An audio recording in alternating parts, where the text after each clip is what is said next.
Hello, and welcome to the Wizard's Respite Sanctorum, the show in which we talk about all things TTRPG. Today we got a pretty exciting and a little bit of a dark episode, a World of Dark episode. Wah wah. Um, Why not, not, not, not, why not, not, not, and not, on sound effects, as always, we have Zachariah, who's actually going to be spearheading this one because though I know a lot about the history of World of Darkness, I have not actually played it, but You didn't which have of to course say it. is You could a have faked it till you make it. That's what you guys get out of this podcast. You get honesty from Wizard right there. You get that's that. You right. get the That's right. honesty. You get the honesty. Yeah, World of Darkness. We're doing World of Darkness finally. We've talked about it a little bit here. I'm going to show the camera my very old Werewolf the Apocalypse book with my future Werewolf the Apocalypse character. Yeah, so I played World of Darkness when I was very young. In high school, which means I didn't really play World of Darkness because nobody ever plays anything correctly when they're in high school. At And least don't not back in the day. yeah, don't come at me. Nobody knew how to play their games. They were guessing. You read them and you were like, I think this is how it works, and then you found out years later that you were wrong about half of it. Because We didn't have the internet, all right? No. Plus, you're in high school. You're a kid and you're young and you're dumb, so you're just trying to get to the fun parts. And you're not thinking about reading. You're like, well, I've read enough. Who's really going to play a spellcaster? Then, of course, your friend Michael has to come in and play a spellcaster. Thanks, Mike. Jeez. I guess I'll bumble through this. Yeah, but I played this in high school a lot. And then recently, for the last, I want to say about a year and a half now, I've been playing quite a bit of it. I'm in 2 different sessions with this game right now. I just started a second one with it. And I have grown to love it and gather a weird affinity for it while also absolutely despising it on many different levels. So I'm kind Sounds of like a complicated relationship. I'm very interested to talk about this because I do have a very complicated relationship, but I want to actually start this show off with a nitpick. Oh, okay. Because we have to start the show off with a nitpick. I'm going to explain why, Wiz. All you people out there, you know who you are, okay? And I'm talking about the developers of these games, too. I don't care what you say. They're not made to be played separate. Stop that. Stop that crap. Everybody who's like, oh, you're playing them all together, you shouldn't do that. You should just play werewolf or you should just play vampire. No. Because there are multiple times in each book where they reference the other stuff. You can't have it both ways. You can't have powers listed in a book that references how it would affect the werewolves or the mages and then be like, yeah, but they don't count. No. They're meant to be together. I don't care what the developers say. I don't care what anybody says. Plus, you called them all the World of Darkness. It's what you called it all the World of Darkness. Come on, man. It's shared. That's kind It's of shared. baiting. It's so baiting. It's so baiting. There is a passage in the vampire book. I know this because I read it last Friday when I played my vampire character for the first time on presence, and it lists the specific effects of how it affects werewolves, mages, and other supernatural creatures like changelings. But if you talk to anybody, if you look up any of these books online, everybody will be like, you're supposed to play them separate. They're never supposed to be played together. The developers of the games, the writers of the games will be like, we never meant them to be played separate. You called them the World of Darkness. That's ridiculous. So Yeah. I'm gonna start off there. We are covering the entirety of the World of Darkness. We're just gonna talk about the overview, and we're gonna do it because it's meant to be together. I don't care what anybody says. This is like the guy who invented GIFs saying it's GIFs. No, I'm sorry. This is bigger than you. It's bigger than you. It's the World of Darkness. It's gone beyond. Starting hostile. Yeah, and to that note, I would like to add, again, I haven't played the game myself. I have actually done a weird amount of research into the game on the back end for on basically the more business side, the history of the game, that kind of stuff, for other articles that I've researched and written on. It's a very interesting company, and their rise to prominence in the 90s was really interesting. But the company has been super locked down on a lot of stuff. Yeah. They very much tell you what you should and should not do on a lot of things. That's one of the big criticisms for the company that I've run across a lot. And it doesn't surprise me that they're telling their players that they can't mix and match, but let's be honest, this is TTRPG. Right. When you are a GM, when you're playing this, any RPG, if you're a content creator, Zach, you and I are content creators. Would you be offended if somebody took single mod and was like, "Oh, I'm totally doing my own thing"? I'm already shaking with your my basic head. rules? Already shaking. Exactly. And let me just go ahead and point out, I already know 3 people who are already doing their own things with single mod. You know, like I got sent a thing from Aether, who plays Astral Drive with us. Brian, he sent me an Arknights little mod that he started working on. I know Phil Willie's working on his own like post-apocalyptic / fantasy world in single mod, and neither one of them asked for permission, and that's completely okay. I like it that way. It's completely fine with me. You can't copyright a system. You can't trademark a system. A system is a system. It's a set of numbers. You can't stop it. But as far as this game goes, so I do want to say they've started recently coming out with like new editions of them that, from what I understand, are terrible. I have not read them so far. I haven't read them personally. The guys I play this with have read them. So the session that I'm in actually started out a newer edition session of Vampire the Masquerade because they wanted to try out the new rules. And they hated it so much that they just converted everything back to the old rules, but liked the characters and just kept it going, even though they... Because the way the garage works is there's another game that we have well, I go 2 weeks, but they do 3 Fridays. 3 Fridays out of 4 every month. And I go 2 Fridays. One of the Fridays is a World of Darkness game that is a full World of Darkness. You can play anything. I play a mage. Another guy plays a hunt. Well, a couple other guys play hunters. Somebody else is playing Strike Force Zero, which are like men in blacks that are cybernetically enhanced. And then another guy plays mage. Then there's this other session that they had started, which is the vampire session. I just switched to this session because I wanted to play more World of Darkness. I wanted to play Vampire the Masquerade and try an all vampire game. So that one's kind of all vampire. So we're covering everything, and World of Darkness, everything before that new edition. Because I don't know enough about that new edition. We're covering old school World of Darkness, White Wolf, all of that stuff. And I think that, like, I don't know where should I start here, man? Because it covers a lot of stuff. Like, anything you can really think of is somewhere in World of Darkness, which is one of the things that I actually find really cool about it. Okay, yeah, like, I didn't actually realize just how expansive it appears to have gotten. Well, and some of the stuff that to be played is kind of crazy to even play it. I don't know how you'd play it successfully, but like there are ghosts. There's a whole book called Wraith the Oblivion. You can play a ghost. There's werewolves, there's vampires, there's changelings, which are basically like LARPers if they were in a gothic horror game, and they actually had powers, like goblins and stuff. That's what you are. Okay. Then there's hunters, which are like, they sound the Van Helsings of everybody. But there's also Strike Force Zero hunters and Demon Hunter X hunters, which are like anime characters and Men in Black.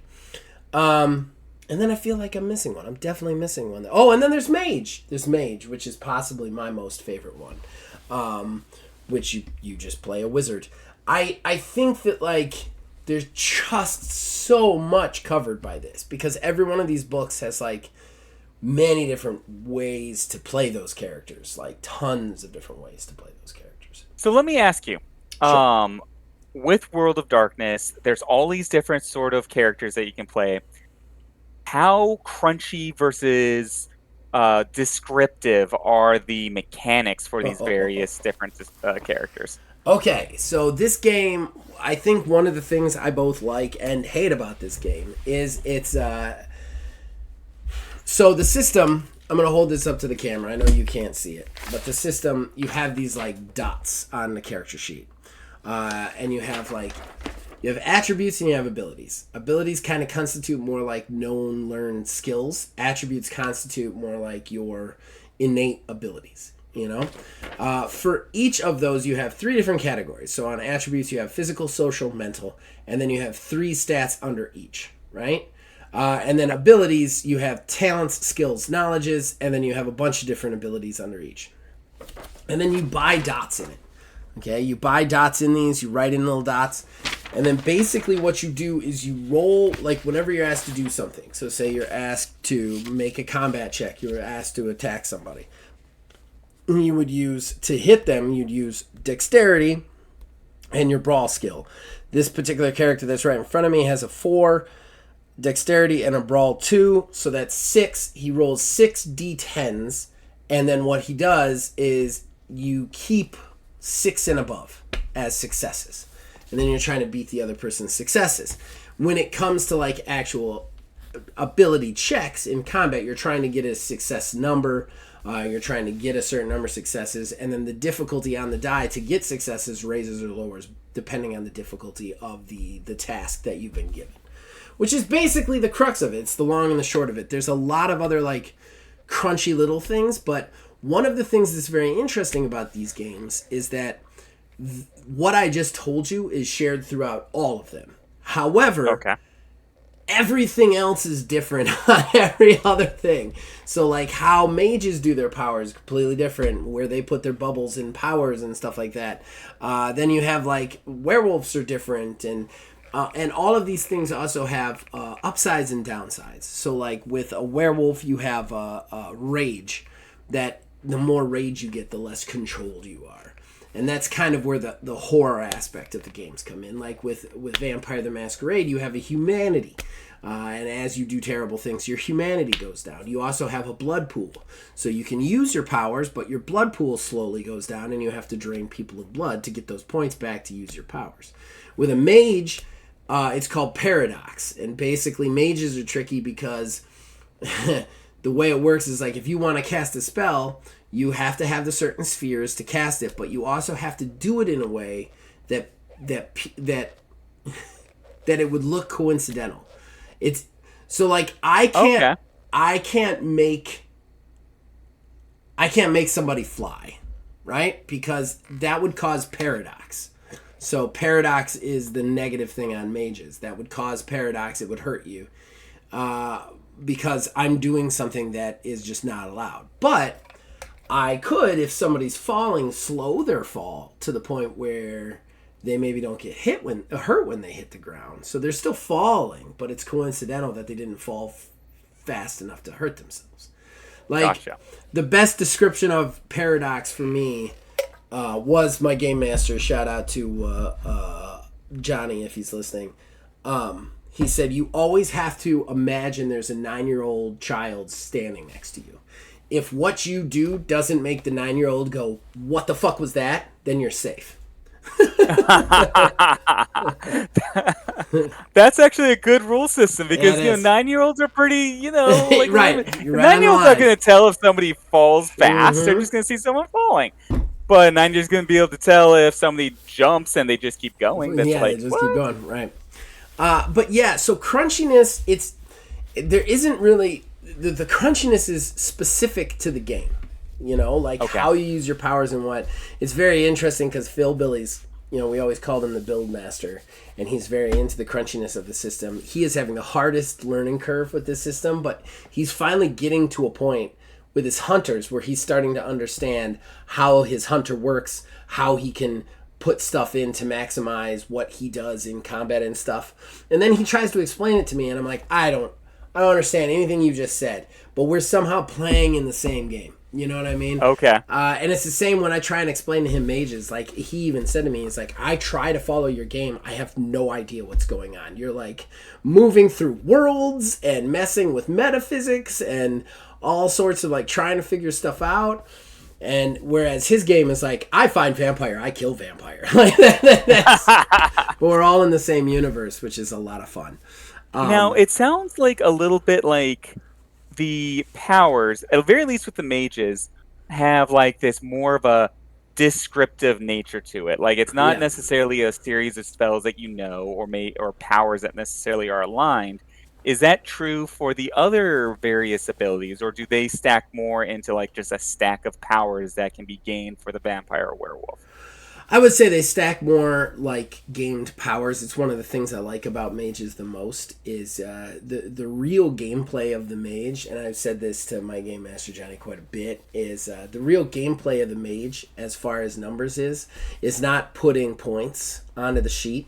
It's trying to convince my game master that what I'm doing is possible with the points that I already have. Slash, the 9-year-old isn't getting bothered by it. So that's really interesting. But a lot of the other ones are a little bit more crunchy. But what I will say about White Wolf, and that was something I kind of failed to finish my thought before, is that it is very narrative though in its description and the way it goes, because it's just these kind of like singular actions on the D10 system. It's not necessarily like it's not like D&D where it's like I move this far and I do this and I do this and I do this. It's much more like, at least the way I've played it. There might be some rules lawyers out there that come after us, but with us it's much more like, okay, well, I want to do this. All right, well, I guess here's the roll, here's the difficulty, roll. You know what I mean? And it's much more like a conversation about how you want the scenes to go down. Combat is extremely severe, and we all know how much I like that. And it's quick and brutal, and you should be scared of it. And that is one thing that White Wolf does to a T. You get in a fight, a vampire attacks you, you're going to get messed up and possibly barely survive.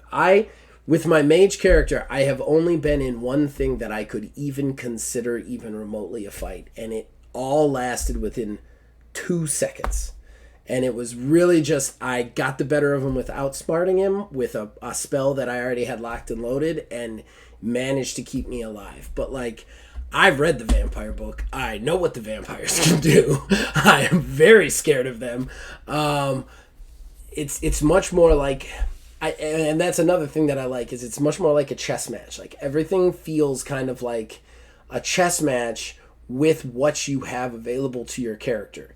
It's not necessarily like, I have this bonus, I'm going to roll this, I hit or miss. It's much more like, I can do this with this power, I could do this with this power. How can I use these two things to get away? I'll give an example. Interesting. I'll give an example. It's a mage example, but I predominantly played mages.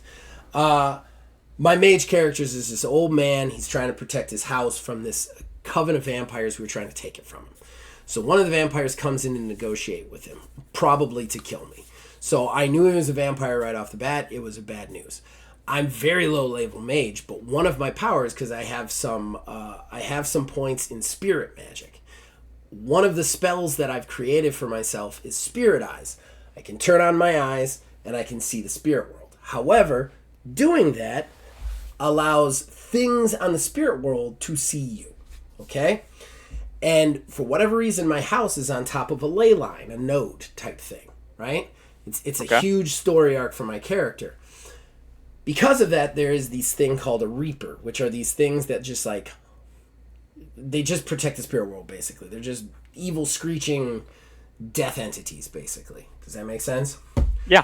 Every time I turn on my spirit eyes... Wicked monster. Yes. Every time I turn on my spirit eyes in my house, I hear it start screaming. It starts rushing for me. I have to turn my spirit eyes off. So I have to be careful when using my spirit eyes in the house. But I also have life magic, which allows me to influence other biological creatures. Vampires in my house, we're having a bad negotiation.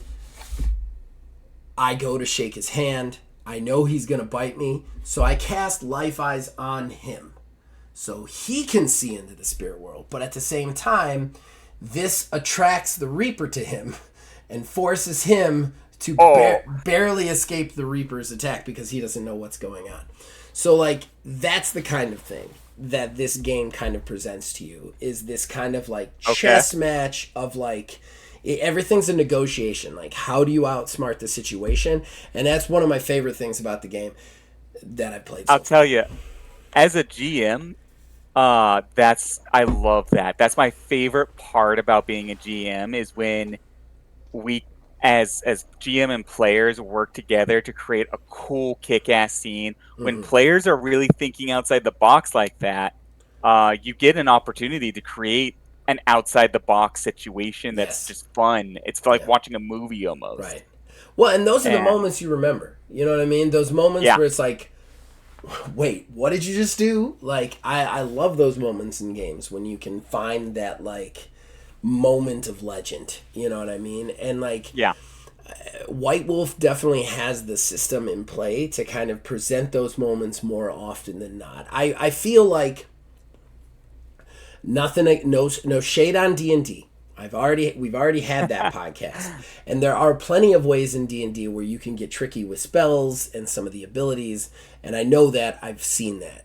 But overall, I think there are more opportunities in the White Wolf games to have those, like, tricky, holy crap, that was legendary kind of moment than maybe in the other games, especially with the way the powers are presented to you. Even with the vampire and other powers, a lot of them get very tricky and very kind of like there's a power for the vampire that my vampire has called presence. Basically, it just, like, mind controls people in the area to, like, fight for me.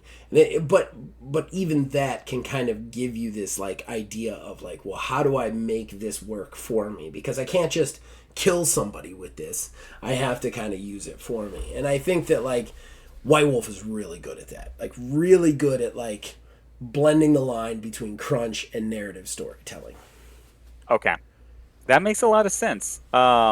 Everyone in my research of the game in general and the history of the game, everyone that's into this is really into the storytelling aspect of this type of stuff. I've never heard or seen videos of people getting like really into how do you break your character like you do Right. see in D&D. It's Yeah. way more like, can you believe what we just did? This Yeah. amazing thing just happened. The story unfolded. So Yeah. that's kind of putting some pieces together there for me. I would definitely put it more on the narrative side of things Okay. than the crunchy stat heavy thing. It's definitely not. You're not going to find a lot of build videos for Vampire the Masquerade or Werewolf the Apocalypse, whereas you can find one a dime a dozen on D&D.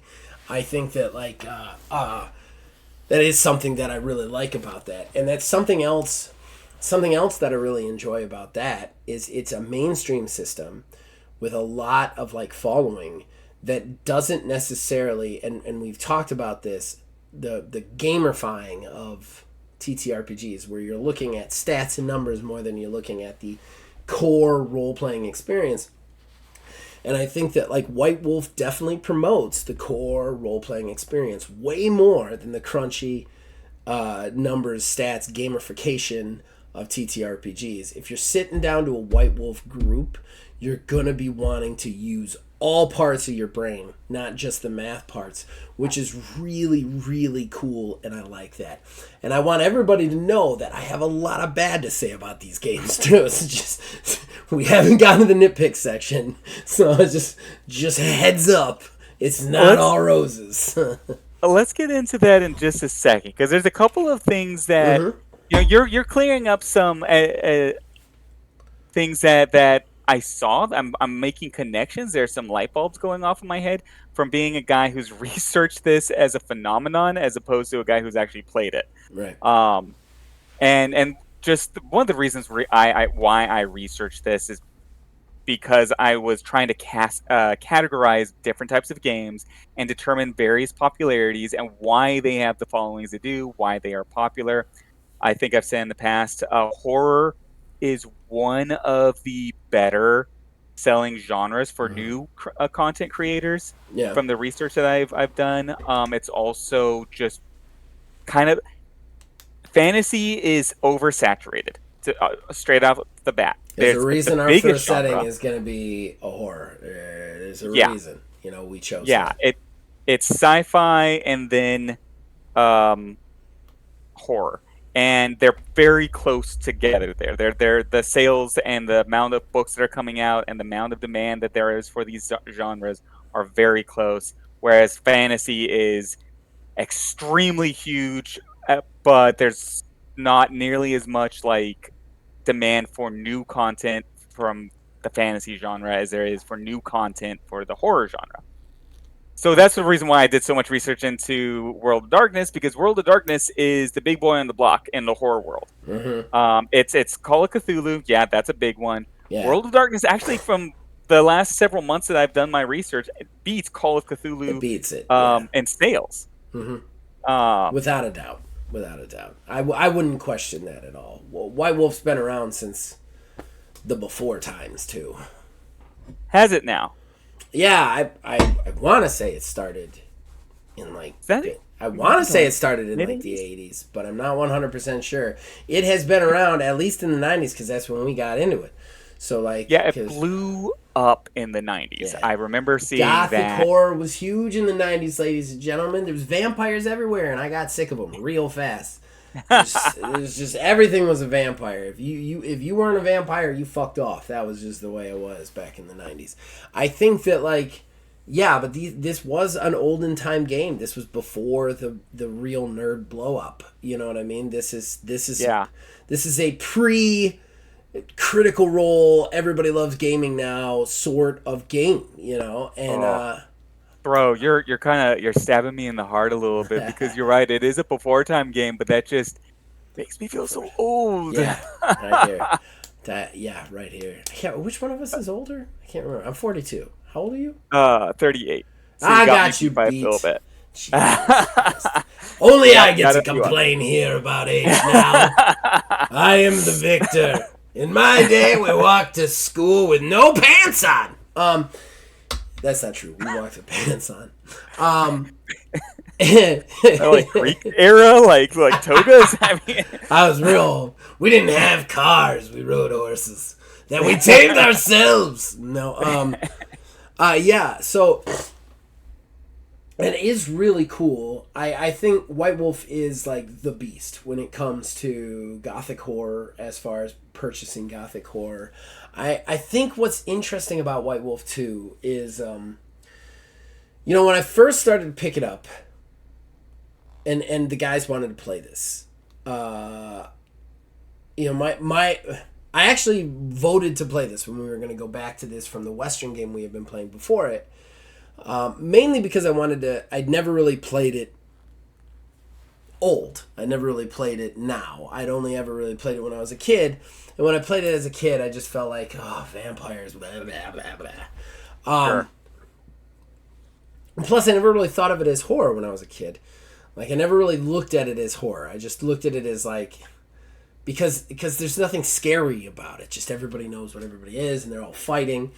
But playing it now, I really see the horror in it. And the horror is not... and I think I was just too young to really understand it. But the horror is not necessarily in the subject matter, in what's going on around you. It is this creeping feeling of corruption and dread that every character invokes in this. Every type of thing you can play in this. And Demons and Angels were the other one that I forgot. They're also in here. But all of them, every one of them has some sort of meter or box that, like, the more you do stuff, the more you get this thing that's going to destroy you. And so it keeps that aspect of, like, driving into your own oblivion, which is just really interesting. And when you have a good game master, one more shout out to Johnny, you have this, like, he does that well, where, like, everything you do feels like you're just walking closer and closer to your own end. It never feels like, even when you're accomplishing things, you're never really feeling like, yeah, now I'm going to go marry and have kids and settle down. It just feels like, well, I'm stronger, but it has pushed me closer to an eventual end that's not going to look good for anybody. And there's just this constant dread on your character at all times because of that. And I think that is a really I think that's the essence of horror for this game, is the anxiety. Okay. It kind of, like, pushes into you. Well, when you say Gothic, I mean, that is, like, Gothic literature very, very well encapsulated in one aspect of it. It's that overarching horror dread Yeah. of something unseen, Yeah. waiting for you Yeah. in the Exactly. darkness. What do you have anything else to say before I get into nitpicks? Because I need I at want to hear least your 10 minutes nitpicks. to talk about the nitpicks. I need a good I, 10 I, minutes on this. I want to hear your nitpicks. All You've right. shared with me some nitpicks in the past. I want to get real into these nitpicks. I might get added. I might already get added because I'm saying that you shouldn't play these separate. But I might get added for these ones too. Right off the bat, these books are written terribly. I cannot say how bad these books are written terribly. It is like trying to play a TTRPG out of the fucking Bible. Like, that's how these things are written.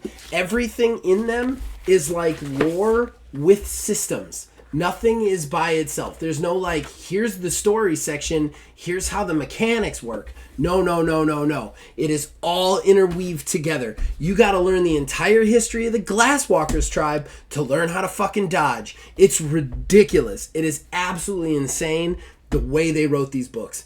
They are just the worst experience. Phil Billy will back me up on this. He tried to read the Hunter book. He got lost and finally just went to YouTube. He was like, somebody tell me how to play this game. I have no idea. I read the Mage book 3 times, and I still have huge debates with the game master about what a mage is, how it works, whatever. The other thing about these books is structurally they're terrible. Their index often does not reference pages that are needed. Oftentimes, like, the pages that it references is not the page with the system on it, but that's in a different passage that's only 2 seconds long after something else. The books are just terrible. They're great to read if you're looking for a storybook. They're not great to read if you're trying to figure out how to play the damn game. I hate the way these things are written. I despise it. It's where the love-hate comes in, because I do love these games, but every time I try and read these books, because like I said, I've got a mage character and vampire character. I'm trying to make a werewolf character for the next time one of my other characters dies, so I'm trying to go back through the werewolf book, and I'm just doing it again. Just lost in a sea of shit. Ooh. And it's I'm sorry. If somebody out there loves the way these books are written, I apologize. I don't mean to offend, but these are not written right. To me, you should have story, system. Yeah. Never the two should mingle. Like, you should be able to be like, here is the story for something, and then here is how these things work. They shouldn't be like spider webbed in there. It drives me nuts. Like, absolutely nuts. Let me ask you, like, you've run this as a GM as well. It sounds like a nightmare for a GM, because I nobody have not run it knows. as a GM. Just to say this, I have not actually run it. I do feel like I could, at this point, run at least Mage as a GM, but I have not run it as a GM, no. Because it seems like because nobody can remember every aspect of every single rule at all times, no matter what, flawlessly. Sometimes a GM's got to flip open the book real quick. You're like, what was the number? What was that thing? And look it up real quick, because it may be actually important. I give a lot of GMs flexibility. I think GMs should be a little bit more flexible and just make things on the fly as often as they can. But sometimes you just got to go to the book. Yeah. And it sounds like this book is going to be a freaking nightmare for a GM. It is so hard. And, like, the guy who's running the game for us has been playing this game since he was, like, 16 years old, and he's my age. And he still has a hard time finding shit in the book.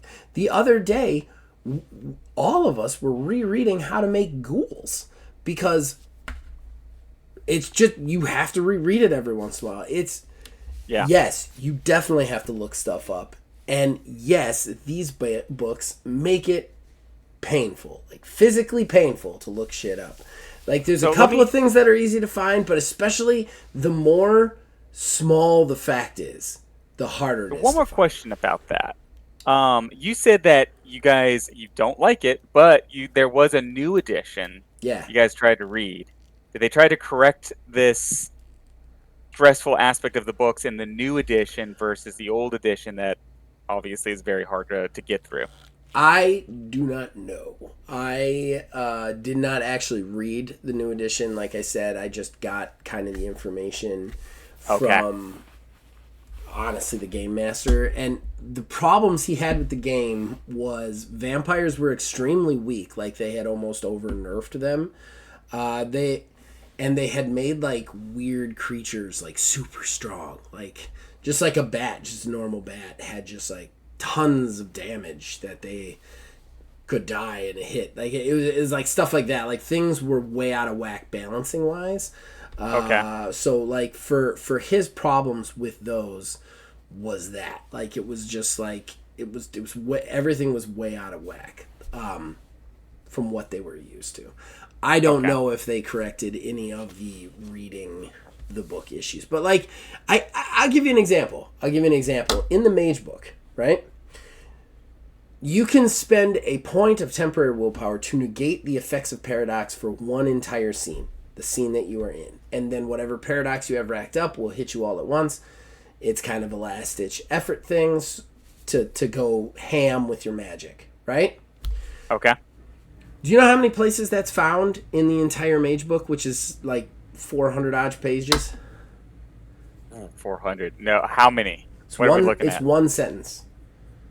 One sentence. And when I first told Johnny about this, he didn't believe me. So I had to go through the entire fucking Mage book to try and find that one sentence where it said that you can spend a temporary willpower point to, because it's just stuck in there, just floating in a sea of lore, just floating in a sea of lore, and it Sounds is like terrible, man. I cannot say how bad I hate reading these books. it sounds like when you get this book, you need to also invest in a highlighter Yeah, and maybe yeah. some of those little flags that you can get where you can Mm-hmm. like put a little tape in flag, a little label. This is where you find the good shit, Yep. kind of. Oh yeah. Oh Ooh. yeah.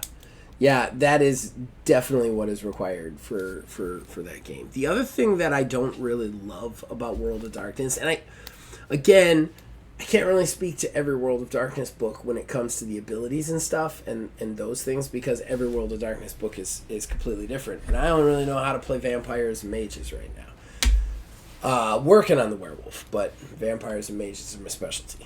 The thing is so like it's roll the total number of dice equal to the dots of the ability and the skill, right? When you're trying to do a Okay. task. But if you're unskilled, like you don't have an ability for it, you roll the attribute, but you only keep tens. And that is one thing I should say. Tens are crits that explode. Okay. And ones are botches that take successes away. Okay. So And like so if it's anything between 1 and 10, it just doesn't count. at 1 and 9, it One and has to nine, be one a and 10 to count. And like for me, that's a little bit too strict. It kind of defeats the purpose of the attributes a little bit, in my opinion, because like I've got a 4 in strength, but I don't have brawl, so I can't throw a punch that damages you. Like I'm pretty sure I'm still super strong. I can still hit you pretty hard. Yeah, like a slap. Yeah, I mean, anybody can do that. I understand there should be some penalty for not having the thing Sure. below, because you would just buff the main attribute and not ever worry about the skill. So I kind of get where they're coming from on that, but still I just feel like it's too severe to be crits only. Like it's just such a severe thing to have 4 in perception and not be able to investigate a room because I didn't put anything into investigation. You know, like that's Yeah. frustrating to me. Like I should be able to see something. I have 4 in perception. So like I don't know. Again, it's a weird balance because like the game master pointed out, like you just put 5 in perception, never worry about the attribute. I get that, but at the same never worry about the ability. I get that, but at the same time, like to have that amount and it be useless kind of defeats the purpose of having it. At that point, Right. you're kind of making it more about the abilities, and I don't really like that as much. So I that's can see my that. other nitpick, really. I can see that. I can definitely see that.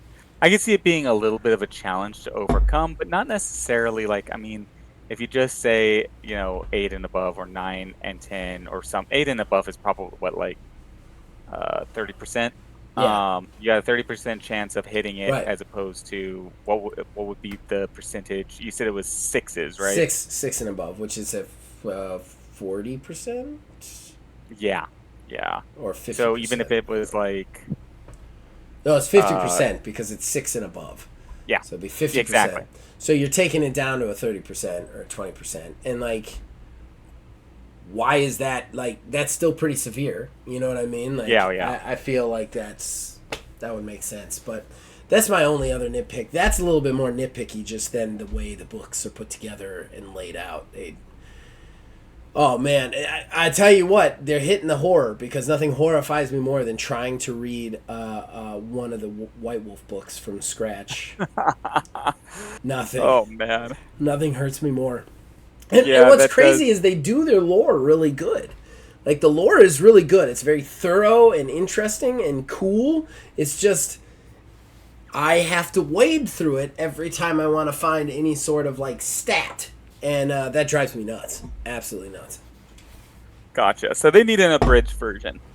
Yeah. Have the standard book and then have an Yes. abridged version where it's all about, like these are the stats. You can go and reference this really quick in a game session. Right. Don't stress out. Don't explain it with the lore. Just lore dump at the beginning, and I'll reference the lore whenever I need to, and then stat dump at the end. Like, Yeah. first half of the book, lore, lore, lore. Second half of the book, stats, stats, stats. You know, like Or that's even like how I like a book. one thing I've noticed a lot that I see a lot is like first chapter. First half of the chapter is lore. Second half of the chapter is stats. Very easy line to Okay, see. You intermix them. You I go through take the whole that. thing. I take that. Um, And it there's definitely chapters in these books that are like more stat heavy or more lore heavy. sure, But okay. it's just like the willpower thing. It's just these little facts that you absolutely need to know are just dropped willy nilly into the huge lore sections, and it's like, man, you're killing me. You're killing me with that. You know, especially when Yeah. your index does not give me every location of paradox in the damn book. What's the point of an index if it's not going to give me the page number of every time you say the word paradox in the book? Come on, guys. Come on, man. Yeah. Yeah, that can be pretty rough. Just don't even Uh, bother with the index. so I got a few nitpicks myself. Sure. Obviously, not off the gameplay, Yeah. more off the history mechanics of the company itself and the game outside of the gameplay. This game is really on hard lockdown, and that's something that I've seen a lot from the culture around this game. A lot of like the players of this game. You were saying, there's a lot of people. I think you hit on it right off the bat. A lot of people are saying that you're not supposed to play this game, all of these different aspects of this game together, right? I've heard of the complaint that people will say a lot you're playing it wrong. Oh, I I've hate seen that. that on forums. I'm actually on the World of Darkness forum. Um, and that's kind of something that I get a lot of. The other thing, the owners of the game, the company itself doesn't. It kind of seems like, I don't want to say they promote it, but their attitude seems to really reinforce that disposition. Mm-hmm. They're very much on lockdown on all of their IP. They do not have any sort of OGL or open Right. license or anything. If you try to do anything World of Darkness on and sell it yourself, any modules, any expansion packs, any of Right. that stuff, they're coming for you, Yeah. and they're coming hard. Yeah. Even like they're sometimes I've seen some people a little concerned about even posting fan art of their characters and putting World of Darkness on there. Not that I don't know that they're super crazy about the fan art part, but the fact that somebody's worried about it in the first place, Mm-hmm. Yeah. It's concerning. eh, yeah, a It's little bit. concerning. Like, let people in. Like, uh, I don't like anything that's gatekeepy, and I certainly don't like. Like, it's one thing if you're losing money. But with these kinds of things, with role-playing games, you make more money the more people want to play it. You know what I mean? Right. And people will want to play it more the more stuff you allow to be out there. Like it's just the truth. Like if you allow people to make wacky, crazy expansions for it, that's gonna get more people in.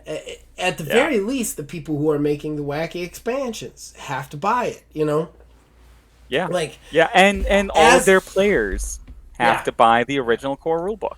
As a guy trying to make a career out of this and not being very successful, I understand the need to make money off your product. Don't get me wrong. But, like, there does come a point where you have to let people in so that they can see the thing.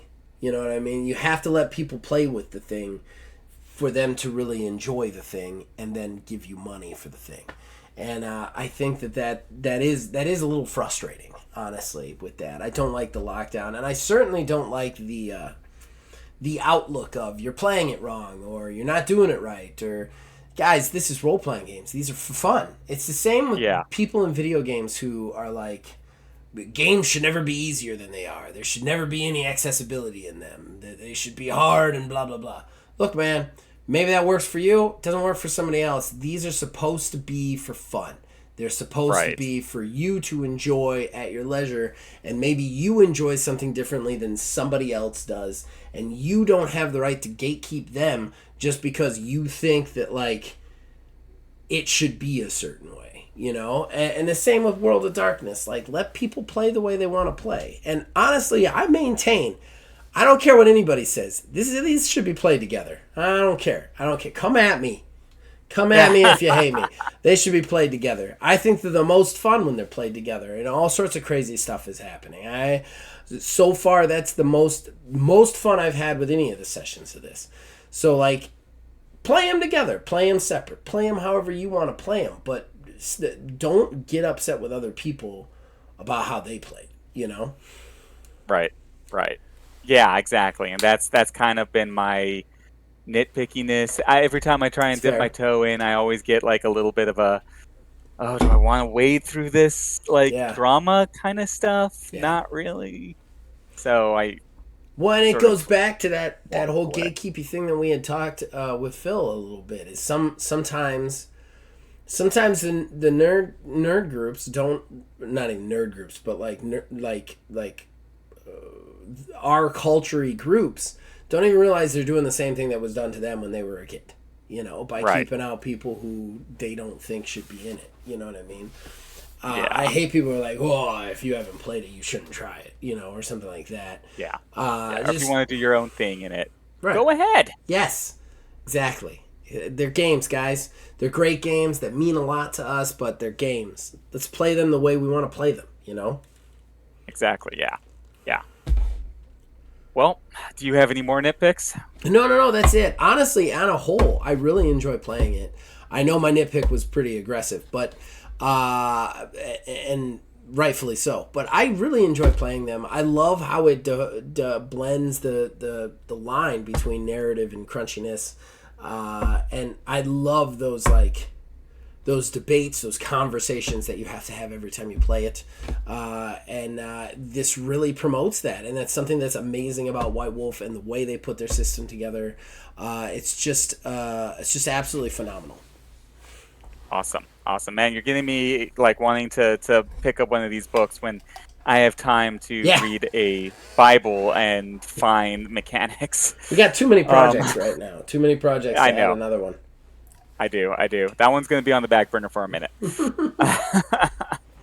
All right. Well, I think we've come to a pretty good conclusion to this show.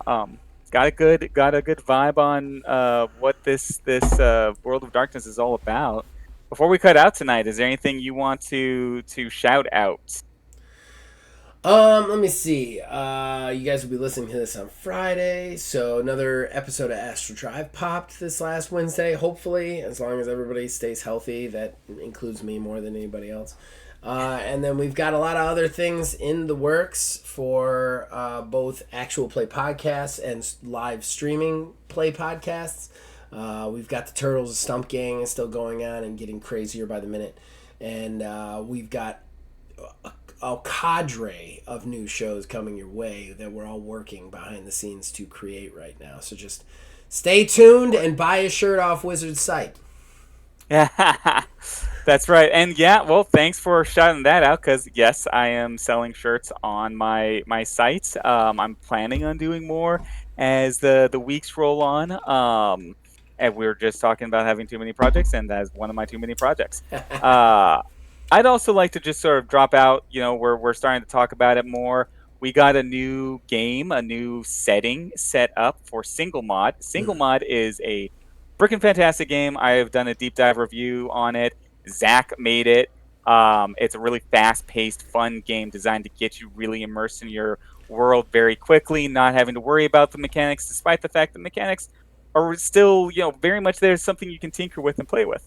Yeah. And our new setting is a gothic horror setting, where you take on these powers based off the personas of these gothic writers, such as Edgar Allan Poe, Mary Shelley, and the like. It's going to be a lot of fun. We're getting very close to launching it, Yeah. and other projects tied to it. It's going to be a blast. Yeah. So that's my big drop for today. I yes, we don't quite have a release date yet, but we are entering what I would say would be the final stages of preparation to release it. It will eventually be available on itch. You can, however, if you want to get a copy of Single Mod ahead of time, just go over to itch.io, search Single Mod in the search bar. You will find my game, as I am the only game called that, and it is only $6. That's it, just $6. You don't need that money. I know you don't. I need that money. Give that money to me. You can't even get a cheeseburger from McDonald's for Right. $6 anymore. Right. Come on, man. Come on. I could get a cheeseburger. Just give it to me. Give it to me. Me. Right. That's right. Buy Zach a cheeseburger. Buy Zach. That's what it should be. Single Mod. Buy Zach a cheeseburger. All right. I think we're good. Let's wrap it up for the night. All right. All done then.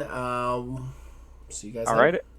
Everybody out there, stay safe, have fun, and keep rolling them dice.